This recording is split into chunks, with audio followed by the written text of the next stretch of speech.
देखो भाई, क्या होता है, जो भी एक्टर लोग, फ्रेशर, अपकमिंग एक्टर जो एक्टिंग लाइन में आना चाहते हैं और एक्टिंग के बारे में जानना चाहते हैं, तो मैं आप लोगों को एक बात पहले स्पष्ट कर दूं।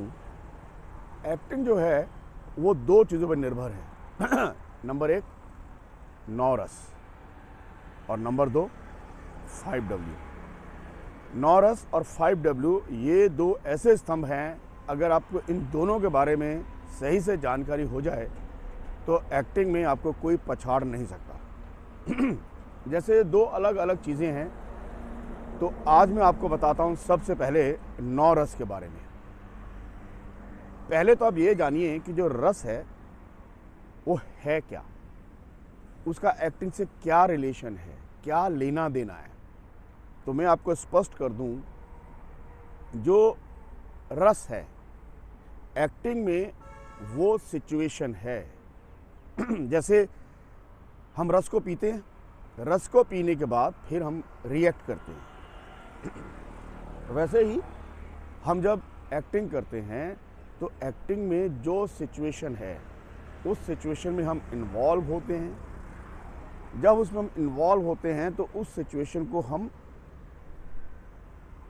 अंदर लेते हैं, पीते हैं, और जब हम उस सिचुएशन में इन्वॉल्व होकर उसको पीते हैं उसका असर हम पे होता है और फिर हम उसको रिएक्ट करते हैं। तो आपको रस का एक्टिंग से क्या लेना देना है वो समझ आ गया होगा।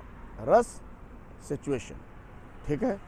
तो अभी हम आपसे बात करते हैं सबसे पहले रौद्र रस की, क्योंकि मैंने अक्सर देखा है जितने भी उभरते हुए कलाकार जो एक्टिंग करना चाहते हैं उन सबको ज़ोर ज़ोर से बोल के एक्टिंग करना, चीखना, चिल्लाना, चेहरे पे गुस्से वाले भाव लाना, ये सबसे अच्छा लगता है और उनको ऐसा लगता है कि हम बहुत अच्छी एक्टिंग कर रहे हैं।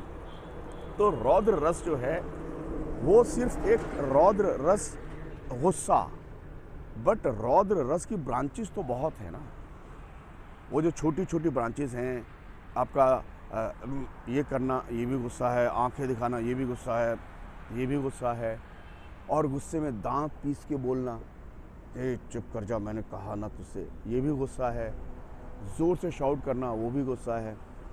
तो कहने का मतलब ये है कि रौद्र रस जो है वो सिर्फ एक रौद्र रस नाम दिया है, पर उसकी ब्रांचेस बहुत हैं।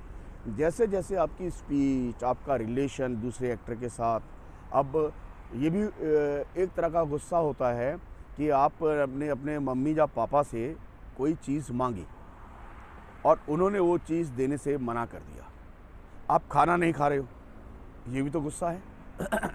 आपने स्कूल पास किया, कॉलेज गोइंग हुए, अब आपको लगा तो कॉलेज जाना है, तो आपने क्या किया, आपने अपने पापा को कहा अब तो मुझे बाइक चाहिए, और आपके पापा ने आपको बाइक देने से इनकार कर दिया। अब आप इतने गुस्से में आ गए, आप अपने पापा को मार तो सकते नहीं हो, एंगर भी उनको नहीं दिखा सकते हो, तो कोई तो ज़रिया चाहिए ताकि उनको ये लगे कि हाँ हमारा बच्चा गुस्से में है।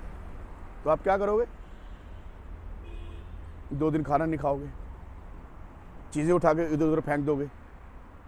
तो आपके पापा क्या बोलेंगे, अरे अरे अरे भैया तो बहुत गुस्से में है।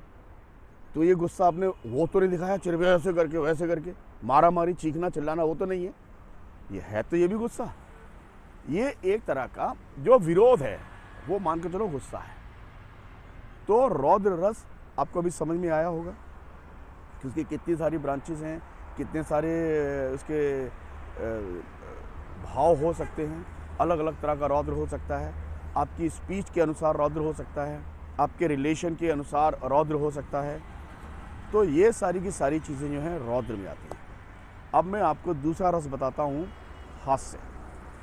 हास्य रस भी लोगों के लिए बहुत मुश्किल है।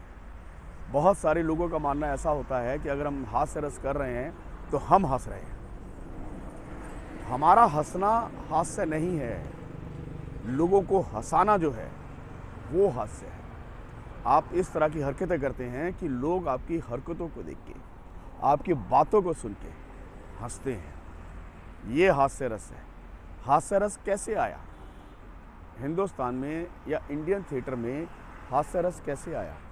सबसे पहले क्या होता था हमारे जब संस्कृत नाटक हुआ करते थे तो उसमें एक विदूषक हुआ करता था। विदूषक नरेटर का काम भी करता था और विदूषक के हाथ में एक छड़ी होती थी जो बड़ी टेढ़ी मेढ़ी होती थी और वो उसको लेके चलता था और कहीं भी वो छड़ी लचकदार होती थी तो कभी भी लचक जाती तो ऐसे ऐसे कुछ होता था तो लोग उसको देख के हंसते थे। तो फिर पता चला कि सीधा चलना तो कॉमेडी हो ही नहीं सकती, तो थोड़ा सा टेढ़ा चलना, बल खाते हुए चलना, ये हास्य है। तो हमारे बहुत सारे जो उभरते हुए एक्टर हैं वो हास्य को इस रूप में लेते हैं कि खुद हंसना शुरू कर देते हैं।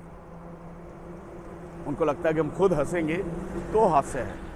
तो दोस्तों सबसे पहले तो ये मान के चलो, आप जो भी रस कर रहे हो वो रस आप कर रहे हो, पर उसका असर जो है ऑडियंस के ऊपर भी तो होना चाहिए। तभी तो जब आप रोते हो तो लोग रोते हैं, आप हंसाते हो तो लोग हंसते हैं। तो इसलिए हास्य रस में सबसे बड़ी बात है कि आपको नहीं हंसना है, आपने बोलना इस तरीके से है, बात इस तरीके से करनी है कि लोग हंसे। और कॉमेडी एक ही तरह की तो नहीं होती ना, कॉमेडी सिचुएशनल कॉमेडी भी होती है, एक्शन कॉमेडी भी होती है, ब्लैक कॉमेडी भी होती है, वर्बल कॉमेडी भी होती है। तो बहुत सारी तरह की कॉमेडी होती है। तो आपने फिर वही बात मैं कहूँगा, जो आपको स्पीच मिली है, जो आप करने जा रहे हैं, सबसे पहले आपने उसको ये देखना है कि ये जो आप कर रहे हैं ये कौन सी कॉमेडी है, किस कॉमेडी में ये स्पीच जा सकती है। तो ये सब कुछ आपने देखना है। तो और इनको जब आप अच्छे से बारीकी से पहचान जाओगे तो आपकी एक्टिंग में एकदम से सुधार आएगा। तो उम्मीद है इन दो रस को लेके आज आपने सीखा होगा और घर में इसकी प्रैक्टिस भी करना। जब घर में इसकी प्रैक्टिस करोगे तो मुझे लगता है आपको और बारीकी से समझ में आएगा, क्योंकि एक्टिंग जो है वो बोलने का काम नहीं है, प्रैक्टिकल है, करने का काम है। मैं तो आपको बोल के इसलिए समझा रहा हूँ कि जो मैं कह रहा हूँ वो आपको समझ में आ जाए और उसके बाद आप इसको अपने घर में एक बार प्रैक्टिकल करके भी देखो।